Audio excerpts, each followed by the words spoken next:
बहुत समय पहले की बात है। एक गांव में मनोहर नाम का एक व्यक्ति रहता था।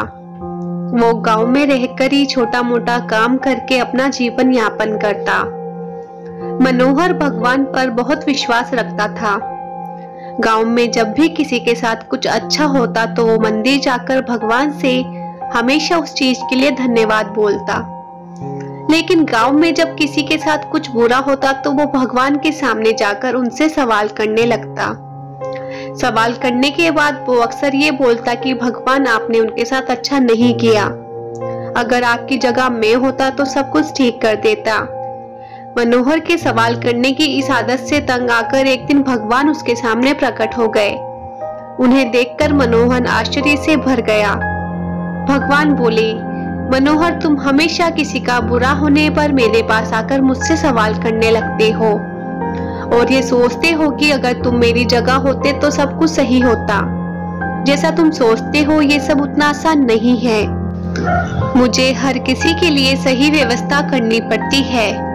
एक जगह पर खड़े रहकर धैर्य से लोगों की प्रार्थनाएं, सुख दुख गुस्सा ये सब सुनना और किसे क्या देना है या किसी से क्या लेना है ये सब तय करना आसान नहीं होता। मनोहर बोला, प्रभु आपका काम तो आसान ही है।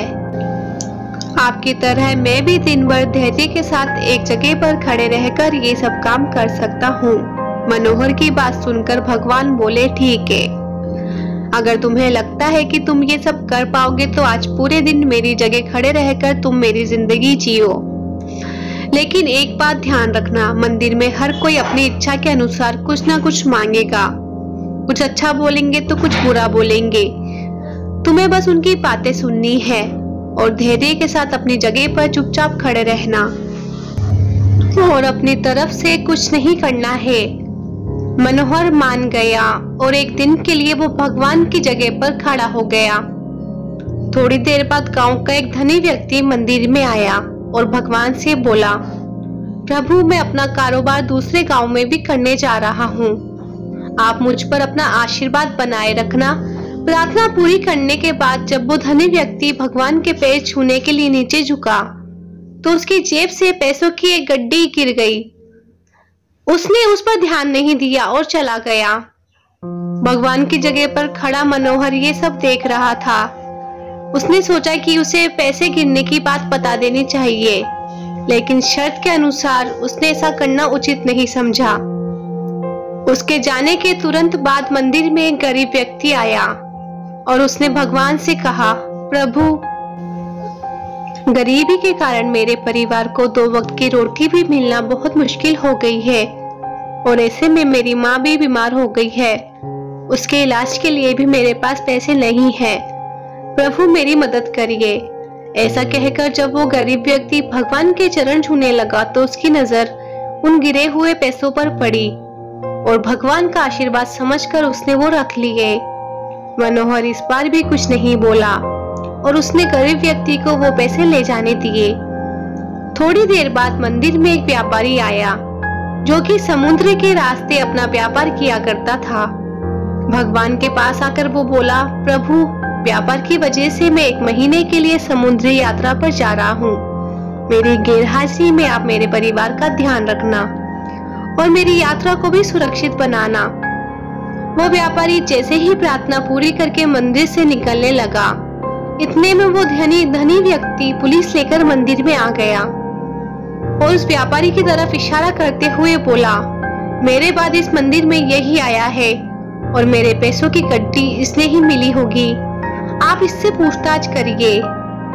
उस व्यापारी ने पुलिस को काफी समझाया कि वो गड्डी उसके पास नहीं है, लेकिन पुलिस ने उसकी एक ना सुनी और उसे पकड़कर ले जाने लगे। भगवान बने मनोहर से ये सब देखा नहीं गया क्योंकि उसकी आंखों के सामने अन्याय हो रहा था और वो सोचने लगा कि अगर अब मैं कुछ नहीं बोला तो एक बेकसूर व्यक्ति को सजा मिलेगी और जो कसूरवार है वो आराम की जिंदगी जिएगा। ऐसा सोचकर मनोहर बोल पड़ा और उसने सारी बात बता दी। पुलिस उस गरीब व्यक्ति के पास पहुंच गई और उसे पैसे लेकर उस धनी सेठ को दे दिए। व्यापारी को छोड़ दिया और वो समुद्र की यात्रा पर निकल गया। मनोहर इस बात से बड़ा खुश हुआ कि उसने गलत होने से रोक लिया और जो सही था वही किया। लेकिन इन सब में उसने अपनी शर्त तोड़ दी और भगवान फिर से वहां आ गए। भगवान को सामने देख मनोहर ने गर्व के साथ उन्हें सब कुछ बताया। मनोहर की बात सुनकर भगवान बोले, आज तुमने अपनी चुप्पी तोड़कर मेरी सारी योजना को बर्बाद कर दिया। तुम्हें नहीं पता कि उस धनी व्यक्ति ने गलत कामों से बहुत धन कमाया है। यदि उसमें से थोड़ा सा धन उस गरीब की मदद में लग जाता तो उस धनी व्यक्ति के पाप कम होते। और वही तुमने उस व्यापारी को समुद्र की यात्रा पर भेज दिया, जबकि कल समुद्र में तूफान आने वाला है जिसमें उस व्यापारी का जहाज डूब जाएगा और वो जीवित नहीं लौट पाएगा। अगर पुलिस उसे ले जाती तो वो समुद्र यात्रा में नहीं जा पाता और उसकी जान बच जाती। वहीं दूसरी तरफ वो गरीब व्यक्ति उन पैसों से अपनी माँ का इलाज करा लेता। लेकिन अब वो जेल में बंद है, जिसकी वजह से उसकी माँ का इलाज नहीं हो पाएगा और वो दुनिया से चल बसेगी। उसका परिवार अब और भी बदतर जिंदगी जीने पर मजबूर हो जाएगा। तुमने सब कुछ ठीक करने के चक्कर में सब कुछ बिगाड़ दिया। ये सब सुनकर मनोहर को एहसास हो गया कि जो भी ऊपर वाला करता है उसमें किसी न किसी का भला ही होता है और दूसरों के लिए एक सीख होती है। भगवान हर किसी के जीवन के बारे में सोचकर ही अपनी योजना बनाते हैं और उसके जीवन को चलाते हैं। भगवान की जगह लेना किसी इंसान के लिए आसान नहीं है। मनोहर मन ही मन बहुत दुखी हुआ और भगवान से माफी मांगकर वहां से चला गया। ये कहानी हमें सिखाती है कि हमें कभी ऊपर वाले के किए पर शक नहीं करना चाहिए। वो जो भी करता है उसके पीछे कुछ न कुछ वजह होती है। जब भी हमारे संग कुछ बुरा होता है तो हम ऊपर वाले पर शक की निगाहों से देखते हैं और सोचते हैं कि मेरे साथ गलत हो रहा है। लेकिन कई बार हमें भविष्य में उस चीजों से फायदा भी हो जाता है।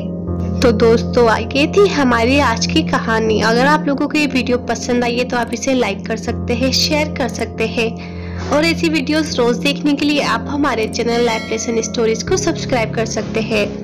Thanks for watching.